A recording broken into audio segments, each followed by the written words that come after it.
Hola mis queridos hermanos, bienvenidos a Atrévete a ser diferente. Hoy vamos a hablar de la transfiguración de nuestro Señor Jesucristo para que se manifieste en todos nosotros. Esa misma transfiguración a la que nos llama nuestro Señor Jesucristo. Porque la verdad es que muchos de nosotros ni siquiera entendemos, ni creemos, ni esperamos muchas veces una vida eterna y por eso nos cuesta trabajo pues como caminar hacia adelante en el proceso de la vida. Pues bien, hay varios elementos que son muy interesantes en el proceso de creer en Dios, de creer en nuestro Señor Jesucristo. Uno de ellos es el más importante, el más grande de todos, el que ha estado incluso apoyado científicamente a través de muchas experiencias, testigos y demás, como lo dice el libro de la Carta a los Corintios. Pues bien, es la resurrección de nuestro Señor Jesucristo, donde dice allí en Corintios que se le apareció a más de 500 personas, en persona, y que comió con los discípulos. Pero además no solamente eso, el manto de Turín nos habla ya científicamente de una explosión de luz en la resurrección y todo lo que hay alrededor del manto de Turín. Ese es un, elemento extraordinario de la vida eterna y de la resurrección. Pero hay otro que me parece muy importante, que está precisamente en Lucas, en el capítulo 9, verso 28 al 34. Es la transfiguración de nuestro Señor Jesucristo, que es el cuarto misterio luminoso que rezamos en el rosario. Quiero invitarte a que tomes tu Biblia y a que leas, y vas a darte cuenta qué cosas tan especiales hay dentro de este llamado de la transfiguración. Unos 8 días después de esta conversación, Jesús subió al cerro a orar, acompañado de Pedro, Santiago y Juan.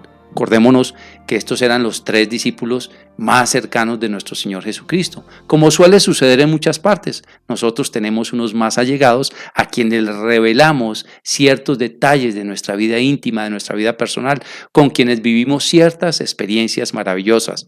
A veces en los grupos de oración y en las comunidades se viven experiencias muy bonitas en general, en asambleas grandes.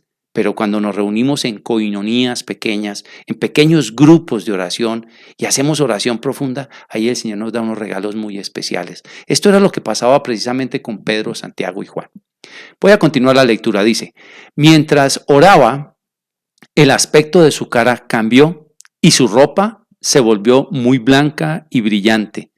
Y aparecieron 2 hombres conversando con él. Eran Moisés y Elías, que estaban rodeados de un esplendor glorioso y hablaban de la partida de Jesús de este mundo que iba a tener lugar en Jerusalén. Aunque Pedro y sus compañeros tenían mucho sueño, permanecieron despiertos y vieron la gloria de Jesús y a los 2 hombres que estaban con él. Cuando aquellos hombres se separaban ya de Jesús, Pedro le dijo, Maestro, qué bien que estemos aquí. Vamos a hacer 3 chozas, una para ti, otra para Moisés y otra para Elías. Pero Pedro no sabía lo que decía. Mientras hablaba, una nube se posó sobre ellos y al verse dentro de la nube tuvieron miedo. Entonces de la nube salió una voz que dijo, Este es mi Hijo elegido, escúchenlo. Cuando se escuchó esa voz, Jesús quedó solo, pero ellos mantuvieron esto en secreto y en aquel tiempo a nadie dijeron nada de lo que habían visto. Es palabra del Señor, gloria a ti, Señor Jesús. Pues bien, mis queridos hermanos, este texto que me parece maravilloso, digo que es de lo mejor después del tema de la resurrección, porque aquí es donde en vida de nuestro Señor Jesucristo se manifestó la gloria y por eso está dentro de uno de los misterios luminosos. Es decir, en un ejercicio cotidiano de vida, pero de vida espiritual, de oración, pues hay un ejercicio sobrenatural donde se muestra físicamente la gloria eterna. Es más, aquí hay algo bien interesante. Ya precisamente Moisés y Elías habían muerto. Estamos hablando de que Moisés prácticamente había muerto hacía 1000 años y Elías podría haber muerto hace 700 años y estaban vivos hablando con Jesús de una manera, digámoslo así, glorificada, de una manera mística. ¿Y por qué aparecen Moisés y Elías? Aparecen por 2 circunstancias específicas, porque Jesucristo es el centro. ¿Y es el centro de qué? Es el centro de la ley y es el centro de los milagros. Recordemos que para los judíos los milagros era lo más importante o de las cosas más importantes que certificaban la fe. Y ciertamente los milagros son muy importantes, Recordemos el diálogo de Jesús con Nicodemo que está en el Evangelio de Juan en el capítulo 3, cuando Nicodemo se le acerca y le dice: Maestro, sabemos que tú vienes de Dios porque nadie podría hacer los milagros que tú haces si Dios no estuviera con él.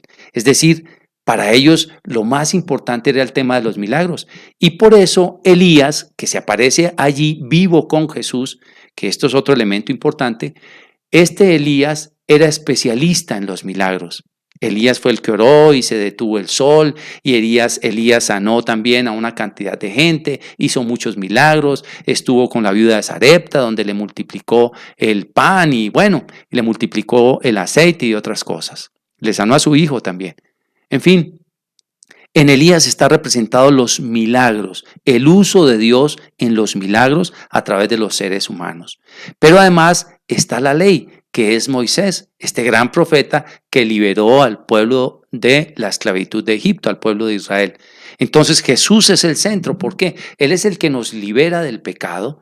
Él nos libera de la esclavitud del pecado. Él es el nuevo Moisés, solo que es el Moisés perfecto, pero también es el nuevo Elías. Es el Elías perfecto porque es el que ahora puede resucitar a las personas. Y por eso tenían que encontrarse estos dos personajes que eran de verdad históricos, legendarios, maravillosos, con una luz impresionante en ellos.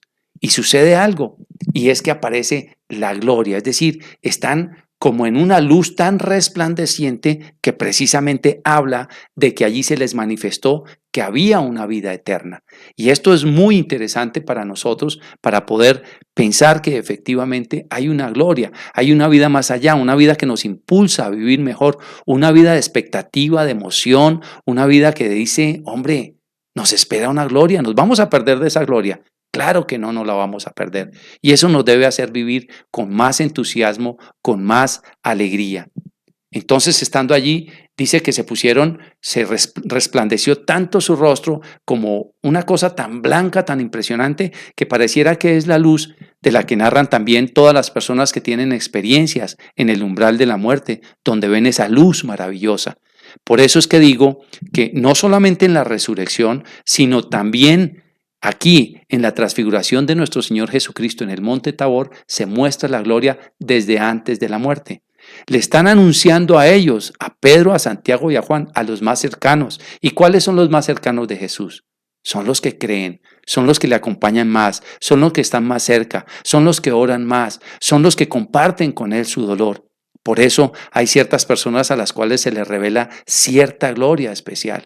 Mira, nosotros andamos en este mundo como a tientas, como en tinieblas. A veces andamos allí como tal vez tocando las cosas por medio de la luz de la fe, que no es totalmente clara. Esto lo dice precisamente en el libro de los Hechos de los Apóstoles, en el capítulo 17, verso 27. Quizá como a tientas puedan encontrar a Dios, aunque en verdad Dios no está lejos de cada uno de nosotros. ¿Qué quiere decir esto?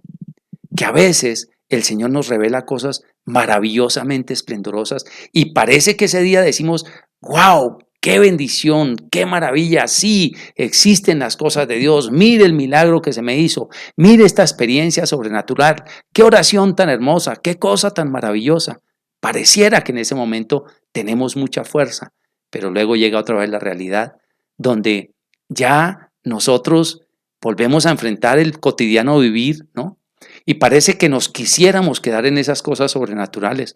Hay muchas personas que nos pasa, a mí también me pasó, el querer estar orando todo el tiempo a ver qué manifestaciones de Dios había y qué palabras de conocimiento y qué regalos especiales, escarcha y olor a rosas y tal vez, no sé, perfume a colonia de Jesús. En fin, tantas manifestaciones que ha habido sobrenaturales que uno quisiera como hacer tres chozas, y hacer tres chozas es como querernos quedar ahí siempre en ese estado sobrenatural. Pero el Señor dice: bajemos, que nos toca ir al mundo. Como quien dice: me he transfigurado, me les he mostrado a ustedes, porque quiero que sepa que ustedes, que son los más cercanos, sepan que sí existe una gloria y que sí, los que murieron creyendo en mí tienen vida eterna.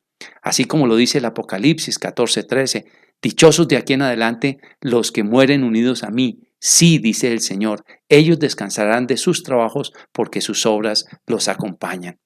Pues bien, vamos a leer otro texto bíblico que está en Apocalipsis 3, verso 4 al 5. Dice, sin embargo, ahí en Sardes tienes unas cuantas personas que no han manchado sus ropas. Ellas andarán conmigo vestidas de blanco porque se lo merecen. Los que salgan vencedores serán así vestidos de blanco, y no borraré sus nombres del libro de la vida, sino que los reconoceré delante de mi Padre y delante de sus ángeles. Es decir, fíjate cómo Jesucristo se anticipó con las vestiduras de blanco, y luego en el Apocalipsis vienen a decir que nos vestimos de blanco los que permanezcamos firmes en este camino de la gloria de Dios. Pues esta es la transfiguración de nuestro Señor Jesucristo, que oramos precisamente en el cuarto misterio luminoso, para meditar que sí hay una vida eterna, que sí hay una gloria eterna, pero que necesitamos estar vestidos de blanco, limpios, purificados. Por eso es que con mucha frecuencia yo invito a las personas a que estén en un estado de gracia. Mira el regalazo precisamente del sacramento de la confesión, que está instituido en Juan, en el capítulo 20, verso 21 al 23, donde dice: a quienes ustedes le perdonen los pecados les quedan perdonados, y a quienes se los retengan les quedan retenidos. Eso se lo dijo a los apóstoles, precisamente, que son sus primeros sacerdotes, y de ahí en adelante continúa toda la sucesión apostólica en nuestra iglesia.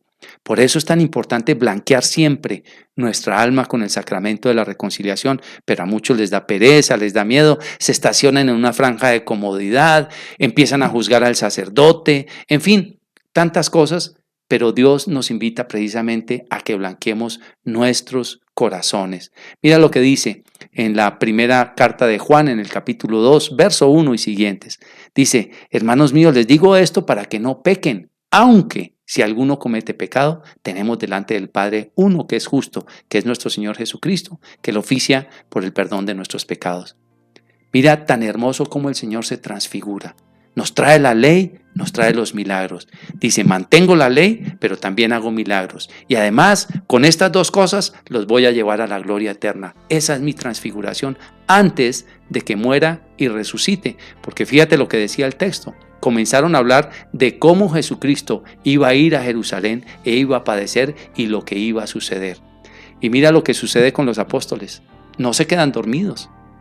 O sea, en las buenas, en lo bonito, ahí queremos estar. Perdóname la pregunta, o mejor lo que voy a decir.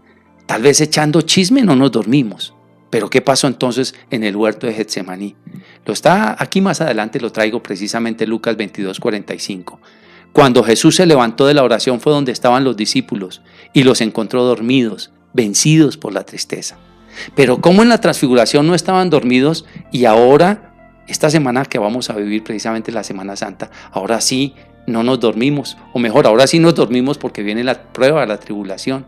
Pues el Señor nos invita a que no nos durmamos, que no solamente sean esas cosas sobrenaturales, que no sea solamente lo de los milagros de Elías en Cristo, sino que sean también, sobre todo, también la ley de Moisés, es decir, que cumplamos con lo que Dios nos pide para que verdaderamente vivamos la transfiguración eterna en nuestra vida y en nuestro corazón. Pues espero que este mensaje haya llegado a tu corazón, que tengas la certeza de que hay una vida eterna, que Dios nos está esperando a todos, pero que tenemos que tener nuestras vestiduras blancas, porque para eso nos regaló este sacramento de la confesión. Que el Señor te bendiga y hasta una próxima oportunidad.